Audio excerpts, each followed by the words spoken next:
हरि ओम हरि ओम हरि हरि ओम।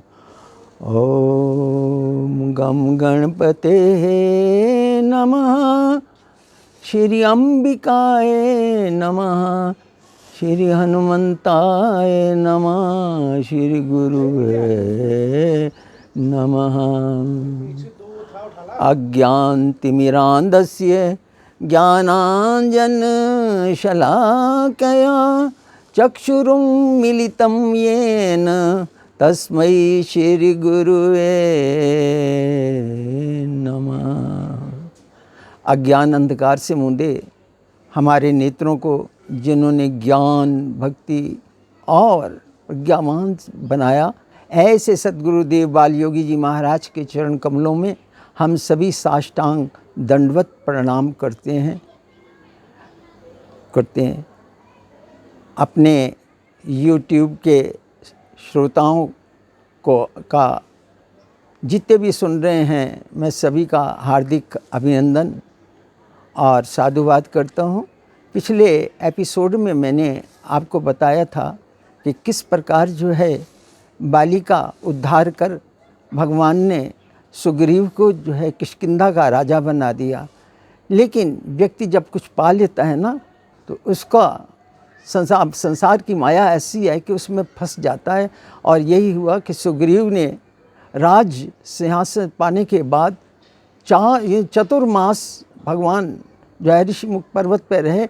एक बार भी जो है प्रवर्षण पर्वत पर रहे, एक बार भी जो है अपना सुग्रीव उनसे मिलने के लिए नहीं गया। और जब चतुर्मास समाप्त हुआ तो हमारे भगवान ने लक्ष्मण से कहा कि भाई ऐसी क्या बात है, आना चाहिए था उसे। लक्ष्मण बहुत नाराज़ हुआ और जो है क्रोधित स्वभाव से होते हुए वह किष्किंधा पहुंचा। और जैसे ही सिंह द्वार पर पहुंचा, उनका बड़ा स्वागत सम्मान किया गया। हनुमान जी भागे भागे आए। ज्ञानी नाम अग्रगण्य में उनके गुस्से को, उनके क्रोध को देख करके वह जो है वह भी दुखी हुए कि वैसे सुग्रीव को जाना चाहिए था। और जो है फिर तारा को अपने साथ लेकर हनुमान जी महाराज ने सुग्रीव ने भी यूँ समझिए कि भगवान से क्षमा याचना कही और कही कि चलो मैं कल से ही जो इसका कार्य शुरू कर दूंगा। और सुग्रीव अपने वचन के अनुसार भगवान राम से मिले और अपने सारा मंत्रिमंडल और जितने भी सुभट उनके साथ थे सबको ले गए। और यानी 4 दिशाओं में सबको निर्देशित किया सुग्रीव ने कि 1 माह के अंदर अंदर सारे जाकर के सीता का पता लगा लें, वरना सारे मृत्यु दंड के भागी बनेंगे। इस पर जो है 3 दिशाओं में तो और अलग अलग को भेज दिया गया, लेकिन प्रमुख स्थान जो दक्षिण दिशा थी वहाँ पर अच्छे सुभट नल, नील, जामवंत और हनुमान जी महाराज अपने अंगद के नेतृत्व में सब जो है दक्षिण दिशा में जाने लगे। सब ने भगवान से विदा मांगी और सब ने नमस्कार किया। और पाछे यानी सबसे पीछे जो है हमारे हनुमान जी आए। पाछे पवन तनय सिरनावा, जानी काज प्रभु निकट बुलावा, जानी काज प्रभु निकट बुलावा। परसा सिर स्वरूपानी, कर मुद्रिका दीनी जन जानी, हनुमंत जन्म सफल करी माना, चले ओ हृदय धरि कृपा निधाना, चले हृदय धरि कृपा निधाना। और जो है भगवान ने उनको एक मुद्रिका दी और सारी बातें समझा दी और कोड वर्ड भी बता दिया कि सीता मेरा कौन सा कोड वर्ड जानती है। यानी पासवर्ड होता ना, जैसे कोई चीज़ खुल जाती है तो इस प्रकार से एक पासवर्ड भी दे दिया कि वो और सब कुछ समझाया बुझाया। हनुमान जी महाराज से कहा कि बहुत विकराल रूप धारण करके मत जाना, छोटा सा वानर का रूप धारण कर लेना। तो सारी बातें समझा बुझा करके सबको विदा की और सबको आशीर्वाद दिया कि आपका मनोरथ सबका पूरा हो। और चल दिए वो लोग दक्षिण दिशा की ओर।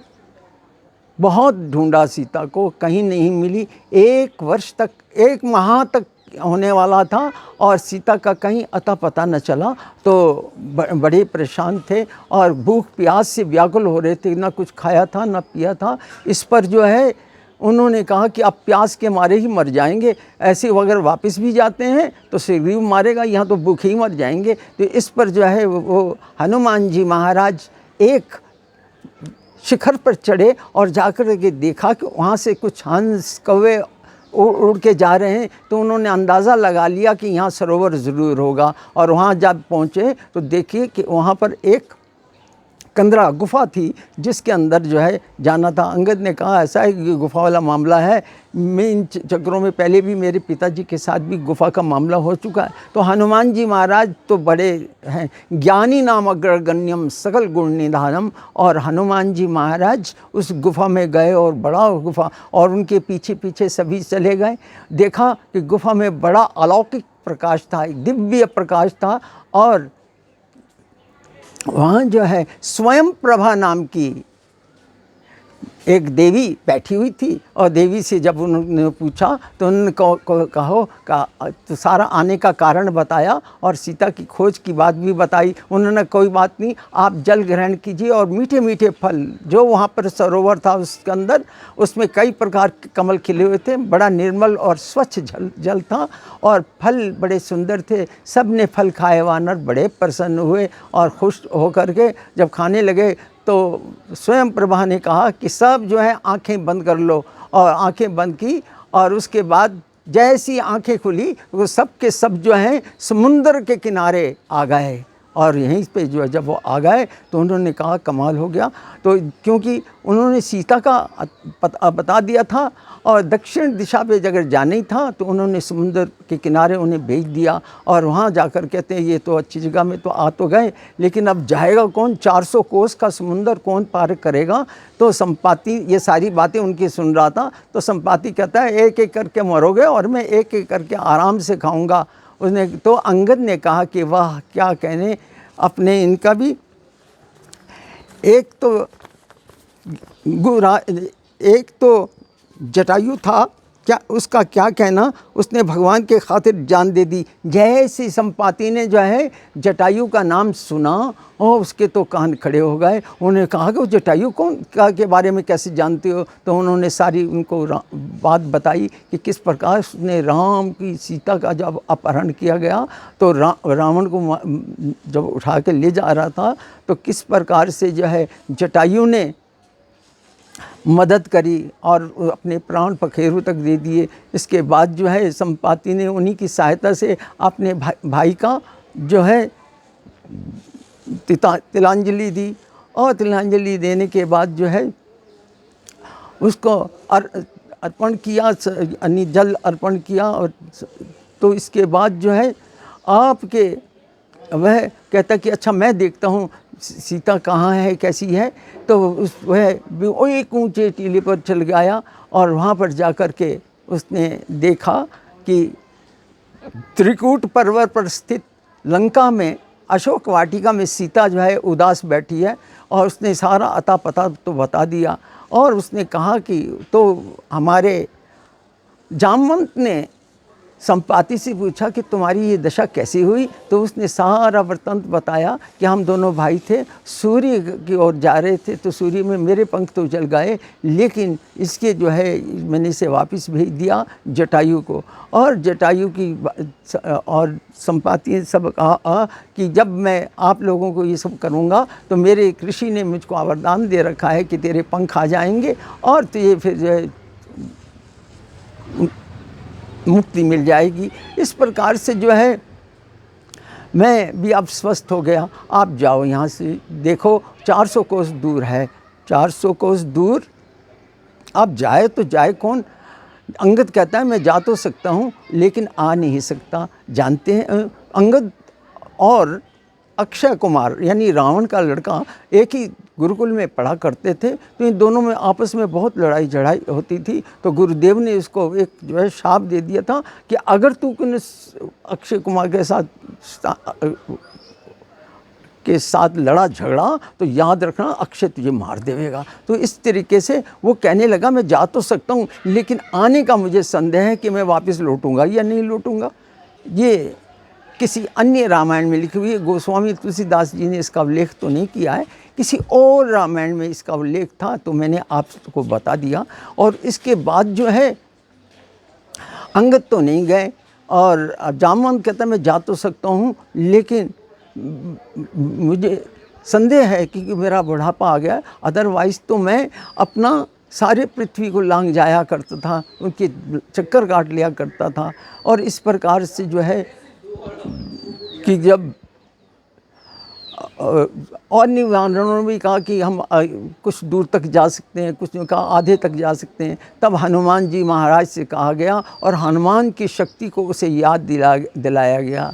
और जो है तब अपने ऋक्षराज ने जामवंत ने बड़ी सोनी कह ऋक्षपति सुनो हनुमाना, का चुप साध रयो बलवाना, पवन तनय बल पवन समाना, बुद्धि विवेक विज्ञान निधाना, कौन सो काज कठिन जग माही, जो नहीं होत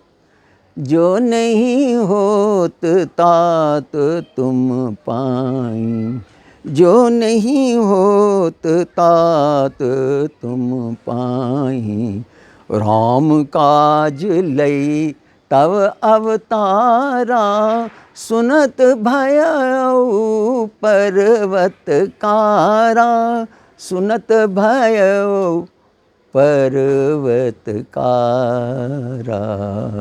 सुनत भयउ पर्वतकारा। और बहुत भयंकर रूप भी दिखा दिया, समर भयंकर अति बलबीरा। क्या कने कनक भूधराकार शरीरा, समर भयंकर अति बलबीरा। इस प्रकार से हनुमान जी महाराज ने कहा कि मैं लांग जाऊंगा। और वो जो है लांग करके जाने लगे तो और जो है अपने जामवंत से कहने लगे कि उचित सिखावन दीजो मोही। याद रखना जहाँ पर बड़े बूढ़ों की जामवंत की से पूछताछ कर जब काम किया जाता है ना, तो वह निश्चित रूप से सफल होता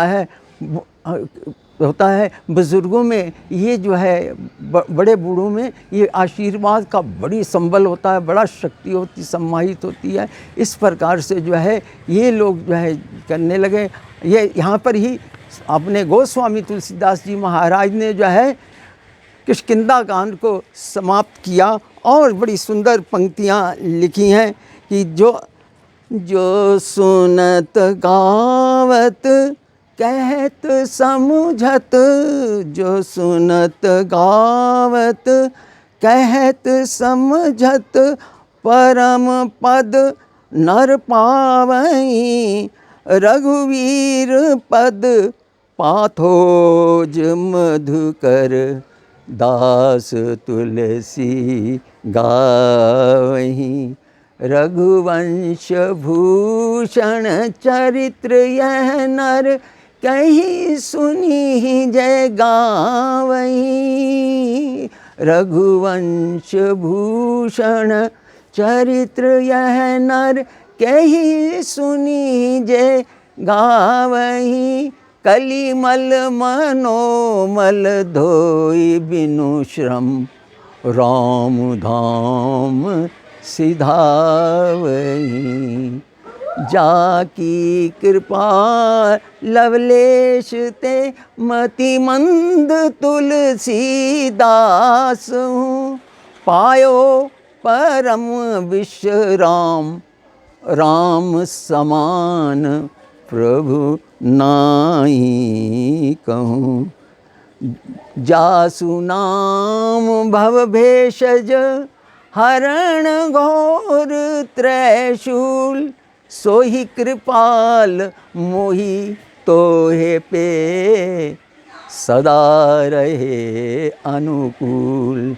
सोहि कृपाल मोहि तोहे पे सदा रहे अनुकूल। इसी के साथ मैं अपने प्रवचन को, मैं अपनी इस प्रसंग को यहीं विराम देता हूँ। और अगला प्रसंग जो है सुंदर कांड का होगा, और सुंदर कांड में किस प्रकार से जो है सारा वृत्तांत होगा वो बताऊंगा।